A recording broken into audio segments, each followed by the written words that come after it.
నమస్తే. నేను మీ వేణుజీ ఆస్ట్రో మాట్లాడుతున్నాను. ఇప్పుడు మనం వాస్తుశాస్త్రంలో ఉండే 16 జోన్ల గురించి చెప్పుకుందాం. అంటే 16 డైరెక్షన్స్ అన్నమాట. అందులో 4 దిక్కులు, 4 విదిక్కులు అంటే మూలలు, 8 సూక్ష్మ దిక్కులు. మొత్తము 4 + 4 + 8 16 దిక్కులు. ఈ దిక్కుల గురించి మనం ఇప్పుడు చెప్పుకుందాం. ఇది మన యొక్క గృహము అంటే ఇన్నర్ 360 డిగ్రీలు వస్తుంది.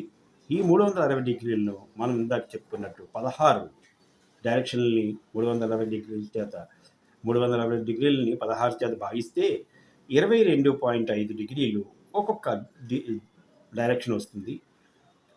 ఇప్పుడు మనం ఉత్తరము అంటే నార్త్ నుంచి నార్త్ ఈస్ట్ అంటే ఈశాన్యం, ఈ మధ్యని సూక్ష్మ దిక్కు నార్త్ ఈస్ట్ అంటే ఉత్తర ఈశాన్యం అనేది ఒక జోన్ ఏర్పడుతుంది 22.5 డిగ్రీల్లో. ఈశాన్యం అంటే 45 డిగ్రీలు. ఈ ఈశాన్యం నుండి తూర్పు అంటే 90 డిగ్రీలు. దీని మధ్యలో ఈస్ట్ ఆఫ్ నార్త్ ఈస్ట్ అంటే తూర్పు ఈశాన్యం ఏర్పడుతుంది. ఇది 67.5 డిగ్రీల దగ్గర ఏర్పడుతుంది.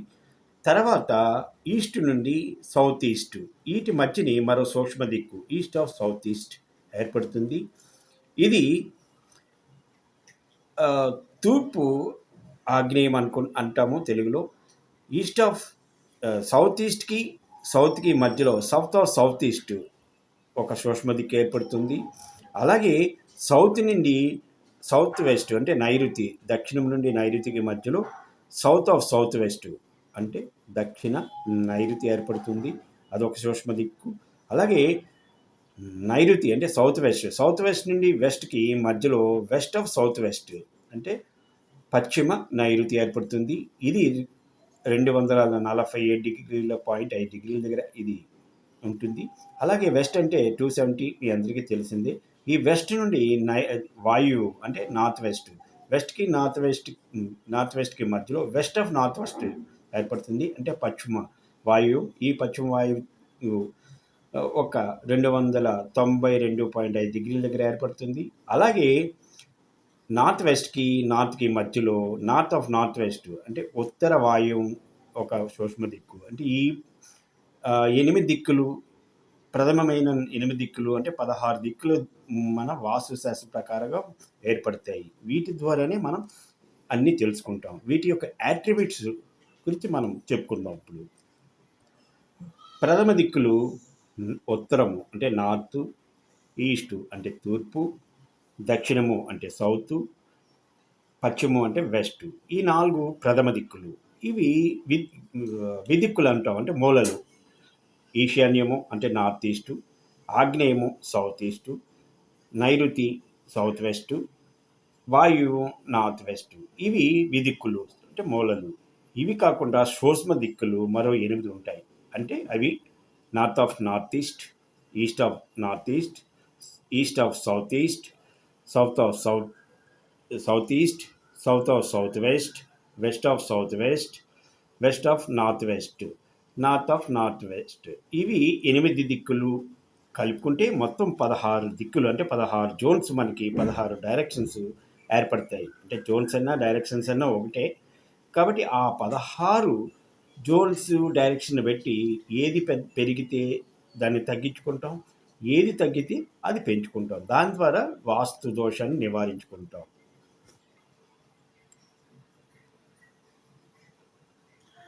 మనం ఇప్పుడు ప్రతి జోన్ యొక్క అంటే ప్రతి డైరెక్షన్ యొక్క యాట్రిబ్యూట్స్ అంటే వాటికి ఉన్న కారకత్వాలు ఏంటి అనేది మనం ఇప్పుడు చెప్పుకుంటాం. యాట్రిబ్యూట్స్ నార్త్కి money, opportunity, orders, jobs, services. అలాగే నార్త్ ఈస్ట్కి హెల్త్, ఇమ్యూనిటీ, సొల్యూషన్. అలాగే నార్త్ ఈస్ట్ దీనికి క్లారిటీ ఆఫ్ మైండ్ అంటాం, ఐడియా, విజన్, మెడిటేషన్. ఇవి ఆ జోన్కి.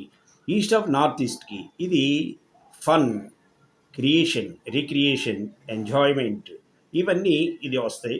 అలాగే east social networking, association, people gathering, politician, ఇవన్నీ ఈస్ట్కి వస్తాయి. అలాగే ఈస్ట్ ఆఫ్ సౌత్ ఈస్ట్ ఇది చర్నింగ్, ఎన్ఎక్స్డి, ఆ తర్వాత ఇది ఎనలైజేషన్, ఇవి వస్తాయి. సౌత్ ఈస్ట్ ఇది ఫైర్ జోన్. ఇక్కడ నుంచి ఇది ఫైర్ జోను. రియల్లీ ఇక్కడ మనం ఇందాక east of north east and east of south east ఇది ఎయిత్ జోన్, వుడ్ జోన్. ఇలాగే ఇందాక మనం తర్వాత చెప్పుకుందాం. ఇది ఫైర్ జోన్. ఫైర్ జోన్ ఏంటి? ఆగ్నేయము, south of south east and south zone. ఇక్కడ ఫైర్ క్యాష్ అండ్ లిక్విడిటీ, మనీకి సంబంధించింది, లేడీస్కి సంబంధించింది, మనకి ఫైనలైజేషన్ సంబంధించింది ఆగ్నేయము. అలాగే south of south east power and confidence. అలాగే south is a recognising, fame, branding ఇది. అలాగే సౌత్ ఆఫ్ సౌత్ వెస్ట్ మనకి మ్యాక్సిమం టాయిలెట్ ఇక్కడ ఉండాలి. ఇది వేస్ట్ డిస్పోజల్ ఎక్స్పెండిచర్ జోన్. మనకి ఎక్కువ ఖర్చులు అవుతున్నాయి అంటే ఈ జోన్లోనే ప్రాబ్లం ఉండొచ్చు. అలాగే సౌత్ వెస్ట్ అనేది రిలేషన్షిప్, స్కిల్స్, మ్యారేజ్ ఫైనలైజేషన్, మనకి ఉన్న బంధుత్వాలని ఇది ఉంటుంది. అలాగే స్టెబిలిటీ జోన్, ప్రతి విషయానికి స్టెబిలిటీ ఉంటుంది. ఇది భూతత్వానికి సంబంధించింది. సౌత్ ఆఫ్ సౌత్ వెస్ట్ ఈ రెండు భూతత్వానికి సంబంధించినవి, స్థిరత్వానికి సంబంధించినవి. అలాగే నెక్స్ట్ వచ్చేది వెస్ట్ ఆఫ్ సౌత్ వెస్ట్. ఇది ఎడ్యుకేషన్, సేవింగ్స్, అంటే పిల్లల యొక్క చదువుకి, మనకు వచ్చే విద్యకి, సేవింగ్స్కి, మొదటి విషయాలకు సంబంధించినది. ఇంకా మనం దీంట్లో ఇంకా ఎక్కువగా చెప్పుకోవాలనుకుంటే సౌత్ ఆఫ్ సౌత్ వెస్ట్ అనేది సరస్వతి స్థానం. ఈ సరస్వతి స్థానంలో ఇది ఎడ్యుకేషన్ ఏరియా, నాలెడ్జ్కి సంబంధించింది, సెల్ఫ్ కాన్ఫిడెన్స్ సంబంధించింది, కమిషన్కి సంబంధించింది. అలాగే వెస్ట్ గెయిన్ అండ్ ప్రాఫిట్, ఆ తర్వాత చిల్డ్రన్స్కి సక్సెస్, ఇచ్ఛ, మీ యొక్క కోరికలను పూర్తి చేసేది. ఇది విష్ణు స్థానం, గురుస్థానం. అలాగే next west of north west లో మూడ్కి సంబంధించింది, డిప్రెషన్కి సంబంధించింది, డిస్టాక్టైడ్కి సంబంధించింది. ఆ తర్వాత సోషల్ అండ్ పొలిటికల్ విషయాల్లో కొన్ని విషయాల్లో ఇది ఇక్కడ పాజిటివ్నెస్ని ఇస్తుంది. ఆ తర్వాత స్ట్రెస్, ఎడిక్షన్, వీటికి సంబంధించింది. North west very important zone. ఇది north west supporting, banking, mentor, well wishers, ఇది అందరికీ సంబంధించింది. North west sex and attraction, అలాగే స్పిరిచువలిజం, ఆ తర్వాత ఇన్ఫ్లుయెన్స్, ఫిమేల్లో, ఇదంతా బెడ్ ప్లెజర్, వీరందరికీ సంబంధించింది. నార్త్ గురించి ఆల్రెడీ మనం చెప్పుకున్నాం. ఇవి 16 జోన్లు. ఈ 16 జోన్లు మనకి ఒక్కొక్క జోన్కి 2 దేవతలు ఉంటారు. ఆ 2 దేవతల యొక్క ప్రభావం ఈ యొక్క జోన్స్ మీద ఉంటూ మనకి ఆ అట్రిబ్యూట్స్ని ఇస్తే, ఏ అట్రిబ్యూట్స్ మనకి ఇబ్బంది కలిగిస్తుందో అవి మనం చూసుకుంటాం, ఆ డైరెక్షన్స్. అలాగే ఇక్కడ 3 జోన్స్ కొద్దిగా మనకి జాగ్రత్తగా ఉండాలి. అంటే ఏ జోన్ చెడ్డది మంచిది అని ఏమి ఉండదు.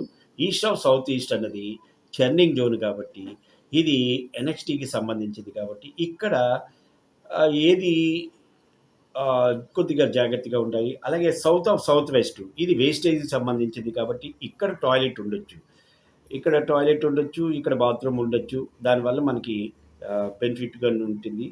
అలాగే వెస్ట్ ఆఫ్ నార్త్ వెస్ట్ ఇక్కడ మనం టాయిలెట్కి కానీ బాత్రూమ్కి వెళ్ళినప్పుడు 10 నిమిషాల పావుగంటలో వచ్చేస్తాం కాబట్టి ఇక్కడ లో మూడ్స్, అక్కడికి వెళ్ళి కొంతసేపు ఫ్రెష్ అయితే లో మూడ్స్ పోతాయి, డిప్రెషన్ పోతుంది, హ్యాపీనెస్. అలా కాకుండా మనం గంటలు ఇక్కడ మనం బెడ్రూమ్ కానీ ఏర్పరచుకొని పడుకుంటే మాత్రం ఇవి లో మూడ్స్, ఈ డిప్రెషన్లోకి వెళ్ళి మనం ప్రాబ్లమ్స్ ఫేస్ చేస్తాం. ఈ 3 కొద్దిగా జాగ్రత్తగా ఉండాలి. ఇక్కడ 3 కూడా టాయిలెట్ పెట్టుకోవచ్చు. ఇక్కడ టాయిలెట్ ఈ 2 జోన్స్లో కుదరని పక్షంలో ఇక్కడ కొద్దిగా రెమెడీ చేసుకొని ఇక్కడ మనం టాయిలెట్ పెట్టుకోవచ్చు. మిగతా దగ్గర ఎక్కడ పెట్టినా టాయిలెట్స్ పనికిరావు. అలాగే నార్త్ ఈస్ట్లో కానీ నార్త్లో కానీ టాయిలెట్ అంత మంచిది కాదు. ఎందుకంటే కుబేర స్థానం అంటే నార్త్ ఈస్ట్ అంటే హెల్త్కి సంబంధించింది.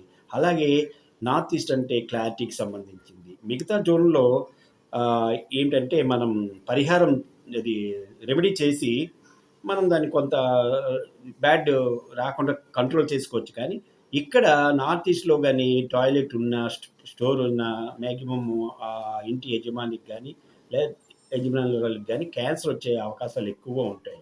కాబట్టి ఇది దృష్టిలో పెట్టుకొని మనం ఇవన్నీ చూసుకోవాలి. ఎందుకంటే మనం చెప్పే ఈ శాస్త్రం ప్రకారంగా ఈ వాస్తువులో correction only solution without any demodulation. కాని పక్షంలో తప్ప ఎక్కడ డిమోన్‌స్ట్రేషన్ చేయడానికి గాని, ఇంకోటి చేయడానికి గాని ఈ వాస్తు ప్రకారంగా లేదు. కాపోతే మనకి కల్పితం వల్ల కొంత ఇబ్బందులు మనం పూర్వం ఎదుర్కొన్నాం. కానీ యాక్చువల్‌గా ఎటువంటి డిమోలేషన్ చేయనక్కర్లేదు. ఎందుకంటే మన శరీరంలో ఏదైనా కొద్దిగా పెరిగిందంటే దాన్ని తగ్గించుకోవడానికే చూస్తాం గానీ, కట్ చేయడానికి ఎప్పుడు చూడం కాబట్టి, మన ఇల్లు గూడా మన శరీరం లాంటిదే. ఒక పూజా దేవాలయం లాంటిదే కాబట్టి దాన్ని సరిదిద్దుకోవడం తప్ప డిమాలిషన్ చేయవలసిన అవసరం ఎట్టి పరిస్థితుల్లోనూ ఉండదు. ఇది 16 జోన్స్‌కి సంబంధించినది.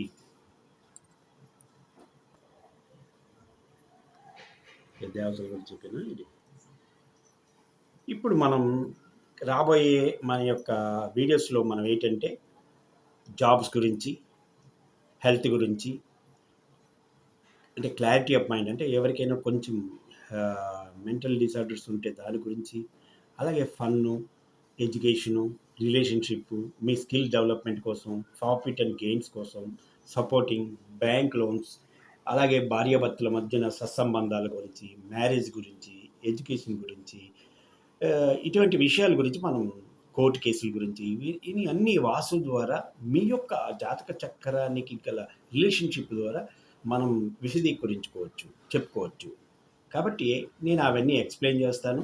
ఇప్పుడు మీరు ఒక టిప్ చెప్పాలనుకుంటున్నాను. అది ఏంటంటే, మీరిప్పుడు ఎగ్జామ్స్‌కెళ్తున్నారు కాబట్టి, ఎగ్జామ్స్‌కి ముందు మీరు ఇది సరస్వతి స్థానం. ఎడ్యుకేషన్, నాలెడ్జ్ స్థానం. ఇక్కడ మీరు మీ యొక్క చదువుకునే బుక్సు, పెన్ స్టాండ్సు లేదా వాటి ఫోటోసు ఇక్కడ పెట్టి, లేదా మీరు చదువుతున్న ఆ మెటీరియల్ యొక్క సాఫ్ట్ కాపీ అంటే పెన్ డ్రైవ్‌లో పెట్టి ఇక్కడ హ్యాంగ్ చేసిన మీకు దాని యొక్క మీరు చదివినదంతా ఎగ్జామ్‌లో హ్యాపీగా గుర్తొస్తుంది. కాబట్టి ఇక్కడ ఒక పెన్ డ్రైవ్ గానీ, లేదా మీరు చదువుకున్న మెటీరియల్ గానీ, ఇక్కడ పెట్టి మీరు ఈ నార్త్‌లో గానీ, నార్త్ ఈస్ట్‌లో గానీ చదువుకోవచ్చు. అలాగే ఈస్ట్ కూడా ఈస్ట్ ఫేస్ పెట్టుకొని చదువుకోవచ్చు. మీకు ఇవి ఎడ్యుకేషన్‌ని తొందరగా ఇస్తాయి. అంటే ఈస్ట్ అంటే ఐఏఎస్, ఐపీఎస్ వాళ్ళకి సంబంధించింది. నార్త్ అనేటప్పటికి మెడికల్ అటువంటి సైన్స్‌కి సంబంధించింది. కాబట్టి మీ ఎడ్యుకేషను మీరు ఏం చదవాలనుకుంటున్నారో ఆ డైరెక్షన్‌ని మనసులో పెట్టుకొని ఆ యొక్క ప్లేస్‌లో కూర్చొని చదువుకోవడం వల్ల మంచిది. ఎందుకంటే ఇది మనకి మాక్సిమమ్ బెడ్‌రూమ్ వచ్చేస్తది. కాబట్టి బెడ్‌రూమ్‌లో కూర్చొని కొంతమందికి అవుతది. ఎందుకంటే పెద్ద పెద్ద హౌసెస్ ఉన్న వాళ్ళకి అవుతది. చిన్న చిన్న ఉన్న హౌసుల వారికి ఇక్కడ వాళ్ళ యొక్క బుక్ ర్యాక్ గాని, పెన్ స్టాండ్ గాని, వాళ్ళ యొక్క బుక్స్ గాని లేదా సరస్వతి యొక్క వాహనము అంశ అంటే స్వాన్ ఆ యొక్క చిత్రపటం గాని ఇక్కడ పెట్టుకొని మీరు మిగతా దిక్కుల్లో చదువుకున్నప్పుడు మీకు మంచి మార్కులొస్తాయి. మీరు చదివింది ప్రతీదీ గుర్తుంటుంది. కాబట్టి మీరిక్కడ ఆ పిక్చర్ పెట్టుకొని ఇక్కడ గాని, ఇక్కడ గాని చదువుకుంటే మీకు అన్నీ గుర్తుంటాయి. ఇప్పుడు మనం ఈ డైరెక్షన్‌లన్నీ బ్రహ్మస్థానం అంటే మన ఇంటికి నైరుతి నుండి ఈశాన్యం అంటే సౌత్ వెస్ట్ నుండి నార్త్ ఈస్ట్‌కి, అలాగే ఆగ్నేయం నుండి వాయువు అంటే సౌత్ ఈస్ట్ నుండి నార్త్ వెస్ట్‌కి 2 రేఖలు గీసినప్పుడు ఏర్పడే బిందువు, కంటక బిందువు అదే బ్రహ్మస్థానం. ఆ బ్రహ్మస్థానం నుంచి మనం ఈ డిగ్రీసులు మీకు ఇక్కడ రాసున్న డిగ్రీసులు చూసుకున్నప్పుడు ఆ స్థానాలు మీకు వస్తాయి. కాబట్టి ఇది మాక్సిమము సౌత్ వెస్ట్‌లో కలిసి ఉంటుంది కాబట్టి, మన బెడ్‌రూమ్ ఇక్కడే మాక్సిమం వచ్చేస్తుంది. కనుక ఏ ఏ డైరెక్షన్ చూడాలన్నా బ్రహ్మస్థానం ఇంపార్టెంట్. కాబట్టి ఈ బ్రహ్మ నిండే చూసుకోవాలి. ఈ 45 దేవతలు బ్రహ్మస్థానం నుంచి ఎనర్జీ ఫార్వర్డ్ అవుతుంది. కాబట్టి బ్రహ్మస్థానంలో దోషం ఏర్పడినా, ఆ ఇంట్లో చాలా ఇబ్బందులుంటాయి. కాబట్టి బ్రహ్మస్థానం చాలా ఇంపార్టెంట్ అయినది మన ఇంట్లో. కాబట్టి అది గుర్తుంచుకోవాలి. ఏంటంటే ఈ 45 దేవతల్లో 33 మంది దేవతలు, 12 మంది రాక్షసులున్నారు. అంటే ఈ వాస్తు పురుషుడిని వెల్లకిల్లగా పడుకోబెట్టి బ్రహ్మ వీళ్ళందరినీ ఎక్కడెక్కడ కూర్చోవాలో చెప్పారు. అందులో ఆహ్, రాక్షసులు అంటే రాక్షసులు మంచివాళ్ళే.